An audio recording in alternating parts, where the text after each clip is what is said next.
Show up early. One of the things that I tell, especially teams that have been with me longer, you need to show up early, one, to be ready, but two, if something goes wrong, now you give yourself a cushion, right? So if there's tech difficulties or whatnot, you're having trouble getting in, your phone, your battery dies, you have some breathing room to do it. And you build up a reputation, right? But it's setting standards of excellence and across your organizations, because you're going to mess up.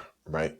So we always want to build people to higher standards, because when the tests that require high standards come up, it's not time to practice. Then it's time when you have the habit and you already have the muscles in place. However, we know things happen in life, right? So sometimes being flexible doesn't mean changing the standards. Sometimes it means having a call behind the scenes, right? Sometimes it means taking a walk with somebody and talk, hey, what happened here and why did it lead to this decision? And this is why we can't have that. Because if you're a leader and you're coming in a minute late and then everybody else is coming later, what you think we're going to have? What are you modeling? So sometimes there's softness in that. Sometimes it's showing up for people in places where it's outside of your job role, right?